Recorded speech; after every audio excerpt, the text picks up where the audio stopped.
America is home to 33 million small businesses, the beating heart of communities across the country. And proof that the American dream is still alive. This is a show about those dreamers and doers and the communities they serve.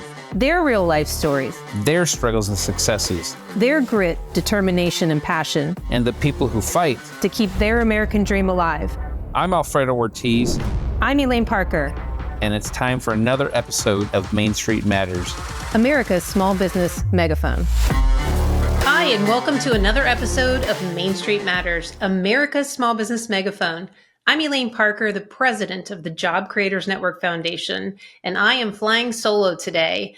But if you want to subscribe to the show, you can subscribe at salempodcastnetwork.com or wherever you get your podcasts from. Today, we are welcoming back Andy Mangione. And Andy is the Senior Vice President of the Association of Mature American Citizens, also known as AMAC. Today, we're discussing the Biden administration's Medicare cuts and some interesting AMAC initiatives. Andy, welcome back to Main Street Matters. Thank you, Elaine. So glad to be here. Well, for our listeners, tell us about AMAC and what its overarching mission is and what you do there. AMAC was founded in 2007 by a private individual who felt that the other guys didn't necessarily represent his point of view. His name was Dan Weber, and he retired. And he joined the other large senior organization and felt that these people didn't necessarily represent his views. And his views were rooted in faith, family, and freedom. So you fast forward to 2024. And the Association of Mature American Citizens, or AMAC, has become an organization with 2.1 million dues-paying members in all 50 states. We are the conservatives' alternative to the other guys. And I say that because we tell you right up front that we're right of center. This is who we are. We believe in faith, family, and freedom. We believe in small government, low taxes, a strong defense. We believe a lot of our members skew a little bit younger than the other guys, so a lot of them are still working. A lot of them own small businesses. We poll our members on a weekly basis. We've been talking to our members for the past 17 years on a weekly basis, and they are the ones whose direction we follow. We're a member-driven organization, Elaine, and I work on the advocacy end at AMAC Action, and our issues portfolio is dominated by our members' requests. We take our direction from them, and we listen to them and react to their concerns. So as you can imagine, this administration, the Biden administration, has kept us very, very busy with issues that some may not think are seniors' issues. But if you take a hard look at them, things like what's going on with ESG investing, well, that's a seniors' issue when you're living on a fixed income and you're living off a 401k or the interest or the investment income from a 401k. If you've got an organization that's not necessarily putting their shareholders first and they're putting their political ideology first. Issues like CRT and the transgender issue. I mean, our members have children and grandchildren, and they're concerned about what's being taught to them at school, in addition to all, the plethora of healthcare issues. So our members keep us very busy. We respond to their needs, and we take their issues to Washington, as well as state legislatures throughout the country. Yeah, I would say that your members' issues are all Americans' issues, even if they don't think so. When you talk about healthcare, ESG, for younger people right now, I mean, they're staring at not having Social Security. And so that ESG investing is a big deal. And I really don't think people understand that at all and how it impacts the performance of their stocks and really their overall lives. I mean, there are ESG credit scores now that insurance companies are looking at that impact whether or not an insurance company will insure you. And so when those kinds of things are impacting your life, I mean, I was always raised that your credit score is makes you more powerful. I mean, the higher your credit score, the more power you have, obviously, the more choices you have. But this ESG score is this unknown thing. I mean, is somebody rating me on how much I recycle every week? I mean, how does that work? Elaine, these are subjective terms like hate and intolerance.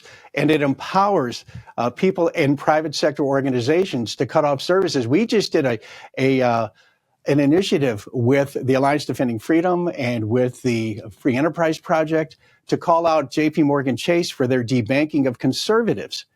They would take individuals and organizations and apply this nebulous and totally subjective risk score to these organizations and these individuals, and then they had the power to cut off services to them. Well, we ran a campaign, Elaine, last year from April through September, where our members left over 91,000 messages for key JP Morgan Chase executives telling them to knock off this kind of behavior and to adhere to a benchmark score that the ADF came up with that would score organizations' support or intolerance of First Amendment rights. And you fast forward now to a investors meeting that was held just in May at JP Morgan Chase, and they have reversed their decisions. And they've stopped some of these practices where they were empowering employees to cut off services based on these risk aversion scores that were completely subjective and ended up with people not being able to access credit or their money or help them to grow their business. So it's a real threat, not only, when you mentioned the insurance company, but with some of America's largest banks. Well, I've also read that there is some targeting of industries that are less appealing to liberals, specifically the gun industry, gun manufacturers, and debanking there. There's also the what is it called? FinTech, loan, sort of substandard credit loans. But I mean, if you don't have credit and you need to go somewhere and, there are places that you can go to get loans, what are you going to do if all of those industries are cut off, especially if you're a small business owner and you can't get credit through a traditional bank or a community bank? Are you just going to close up shop? And I mean, what's happening is happening sort of beneath the radar. And I just don't think Americans understand it. You're absolutely right. You read that right. Attacking firearms industries, energy industries, people running religious organizations. And the end game here, in my opinion, is to put these people out of business or hurt them from a credit standpoint. Now, Elaine, you mentioned that you were raised that if you have a strong credit rating, then you've got power. And I was raised the same way.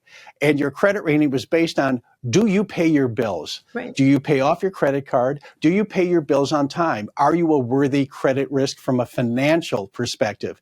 That perspective is being completely shrouded in subjective terms based on whoever is on the other end of that phone taking care of your account, or the opinion of whoever is on the other end of that phone managing your account.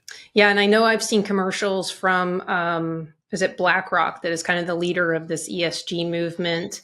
They're running sort of, I know they're starting to feel the pain of groups like yours and others who are pushing back, and other conservative alternative investment options, because they're running sort of the feel-good commercials, that we're a good, good corporate government, we're a good corporate citizen and we do these lovely things for families. So I know they're starting to feel the pain.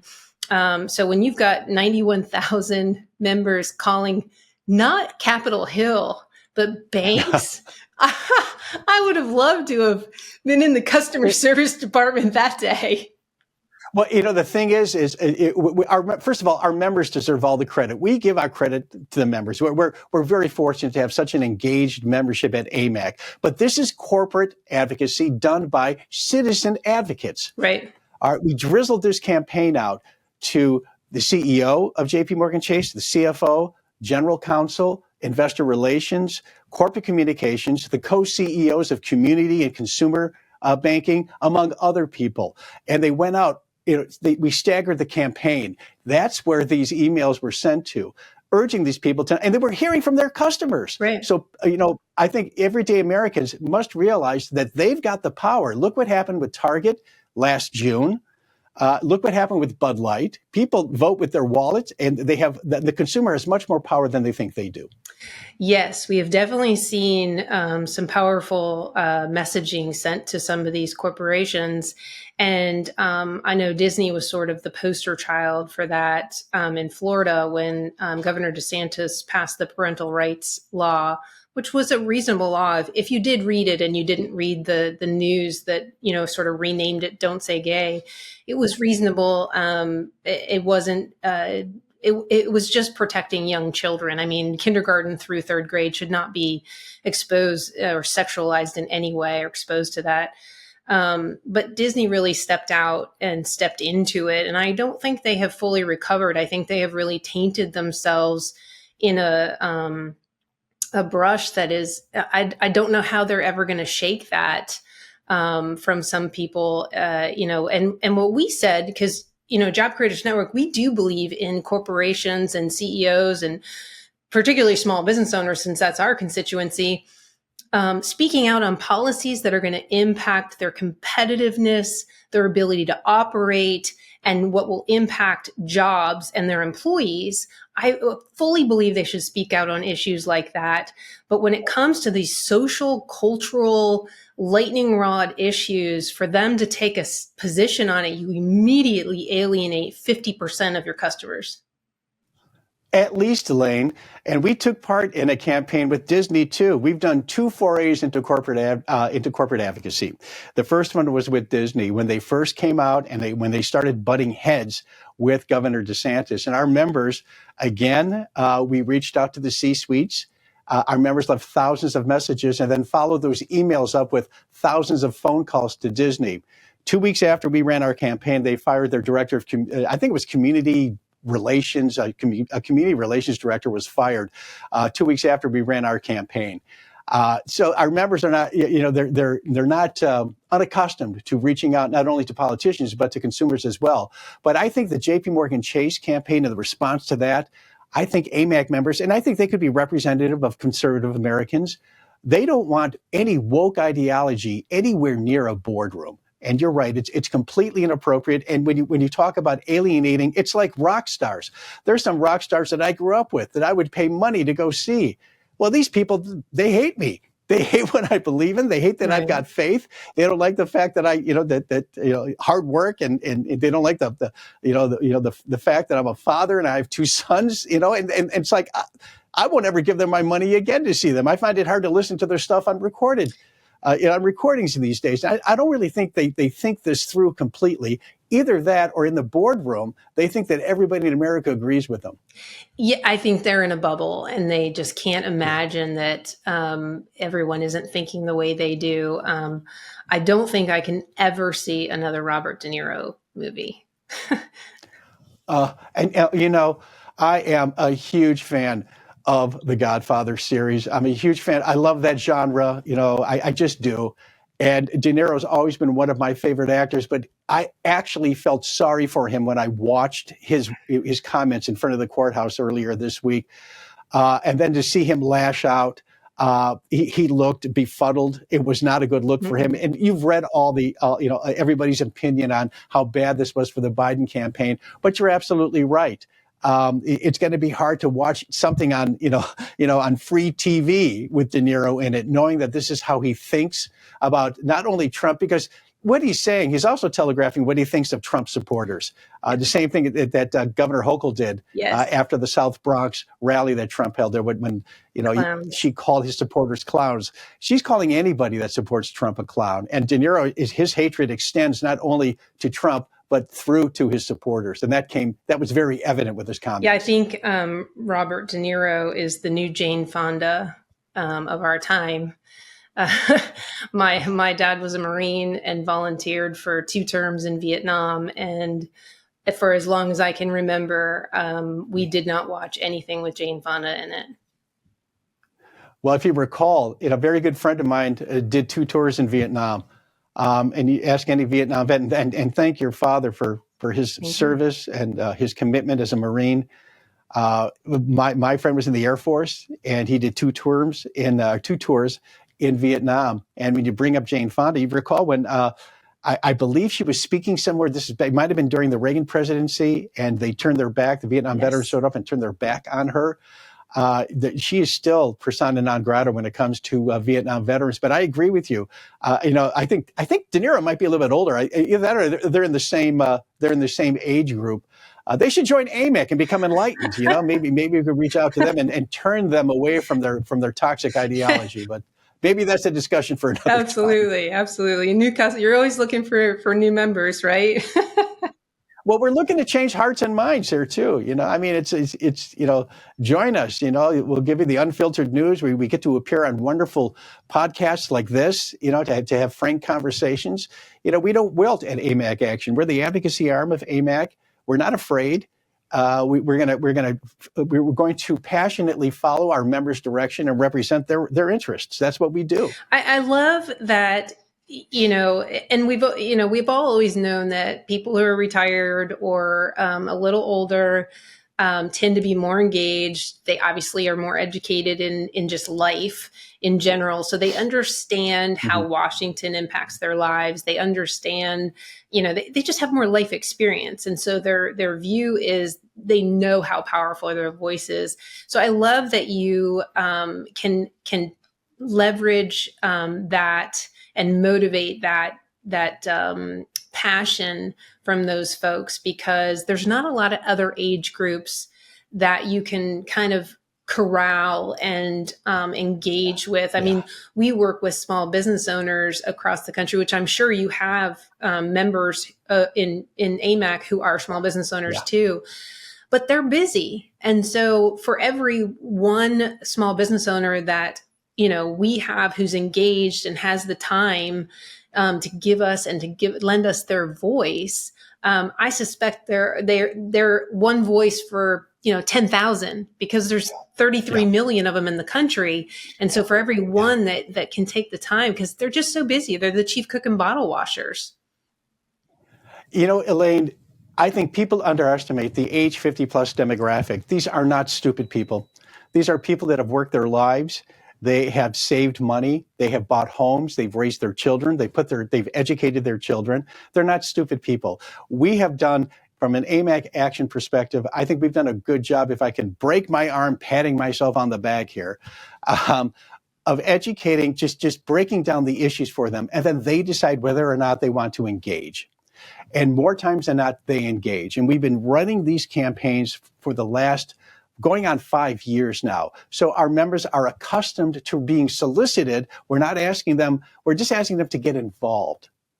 And more times than not, they will get involved. When the WHO when they're going to work on their pandemic treaty and take over the United States sovereignty, our members solicited the U.S. Senate to tell them, should that treaty make it to the Senate, please oppose it. They sent over 9,000 messages to the Senate. And here's an interesting fact. Senators sent Joe Biden a letter telling him not to engage on this issue. And ultimately, over the weekend, WHO couldn't come to terms, and they did not put forth a pandemic treaty. But prior to that, the U.S. Senate sent a letter signed by a bunch of U.S. senators to Joe Biden saying this is a bad deal. And we found some of our language in that letter from the campaign. So we're pretty sure that our members hit their mark with that campaign with regard to the WHO. If you just take the time, and that's what we do, to explain these issues, and we don't have to really dumb it down because our members are smart. They are up on the issues. Sometimes they need some blanks filled in. And that's what we do at AMAC Action. We provide the platforms, we provide the information, and then our members take it from there with regard to engagement. And I have to admit, Elaine, they make us look very good on some occasions. Well, I mean, your results speak for themselves, but I think the biggest blank for Americans, no matter who they are or what their age is or education level, the biggest blank is, how do I do this? How does my voice get heard? And what's so incredible about AMAC is that platform, that megaphone. And when you have the 90,000 people calling banks and saying, I'm your customer. And not only that, I'm probably one of your bigger customers because I am older. I am at the, sort of top of my earning game right now. That's pretty amazing results. And so that that platform and letting people know where it is, how to find it, and how to do it, people will do stuff if you can reach them with that platform. And if you make it easy for them. Now, we can, our platform, and you're familiar with these platforms, we can get people to make phone calls, we can get people to send emails. But our demographic has been very comfortable. Just they read the campaign, they make a decision to get involved, and then they just click, and then it's done.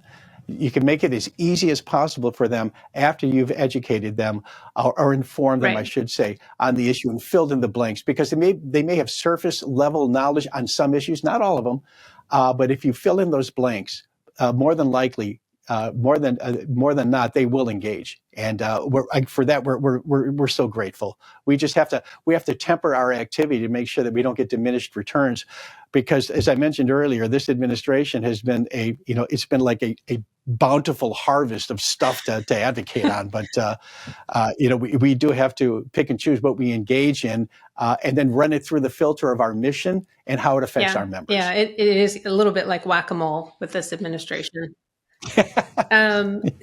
So let's move to something that's a little more complicated, but probably even more important than some of the other issues we've talked about, and that's healthcare. I know that your members are obviously very concerned about healthcare because some are already have Medicare, or they're staring at Medicare in a few short years. Tell us what's happening with Medicare. I know there's been some cuts, and how we can talk a little bit about Obamacare and how that plays into it too. But tell us what's happening with Medicare. Sure. Yeah, if you recall Joe Biden's rant of a State of the Union address last March, he said, actually, he might have yelled this, that he pledged to never cut Medicare benefits, and his administration would fight anyone that did so. And then in April, he made cuts to the Medicare Advantage program for the second year in a row. Now, let's talk a little bit about this program. This is Medicare Part C. There's more than 31 million Americans who receive their Medicare benefits through Medicare Advantage. Now, Medicare Advantage is the Medicare benefit that is administered through private companies. And Medicare Advantage has been documented to save seniors nearly $2,000 in annual out-of-pocket and premium spending compared to traditional Medicare. Now, these cuts that Biden made are going to leave seniors with higher costs, less choice, and fewer benefits. This is a very popular, benefit-rich option for seniors that, as I mentioned before, is administered by the private sector. Medicare Advantage is so popular, Elaine, that it's experienced a 42% growth rate in beneficiaries through 2023, and the program has been shown to drive down overall healthcare spending by at least 25%. So we see these cuts. We have many members of you, as you mentioned, that are on Medicare, and a lot of them take advantage of the Medicare Part C option. What we did as an organization, we had to call out the Biden administration's cuts to these programs. They're very hostile toward Medicare Advantage for some reason. So we submitted comments opposing these cuts to the Centers for Medicare and Medicaid Services, and we're going to continue to monitor the Biden administration's hostility toward Medicare Advantage and to call out what they're doing to America's seniors. So it's not good what they're doing. Now, ever since Medicare Advantage came into being, the Democrats and the left, they don't want people meddling in federal benefits. And there's always been some resentment that I think you can trace back not only to the Medicare Advantage, their origins, but to the Obama administration with the hostility toward Medicare Advantage. Medicare Advantage is delivered in a more efficient way, and it saves money, and people like it. And for some reason, Democrats on the left don't like that. Well, I can remember the conversation in 2000. When did it pass? Obamacare, 2009. There was a conversation shortly after the election with Paul Ryan, some other folks in Congress, and then President Obama. And Paul Ryan was trying to explain to him about the cuts to Medicare at the time, Medicare Advantage, because they were going after it then too. And they were also talking about the savings if we passed Obamacare. And Paul Ryan, I mean, love him or hate him, but the guy is so smart and he's a policy wonk and he knows these numbers. And he said, Mr. President, you're trying to spend $1 twice. And the response from Obama was, that's when he said elections have consequences. No, if you recall, not only did the Obama administration have Medicare Advantage in their sights back in 2009, but they were also taking billions out of Medicare home health care. And we engaged on that issue way back when. Okay. And what they were going to do was take millions of dollars out of Medicare home health care, which affects the very poor, the very sick, homebound people. And the people that administer home health care to this demographic are generally female-run businesses, and it would have decimated them. So, if Paul Ryan was spot on with what he had to say. But anytime these folks get their hands on a federal benefit, it's usually not a good outcome. And people are scratching their heads thinking, what's with the hostility? And I think we've demonstrated that hostility is ultimately Obama-Biden or Biden-Obama, however way you want to look at this, would like to, again, in my observation, move people toward federally run Obamacare or federally run Medicare. So everybody ends up on a Medicare for all plan ultimately. Look at your own, if you're buying health insurance these days, look at the deductibles. Look at the thousands and thousands and thousands of deductibles for individuals and families. That's Obamacare right now.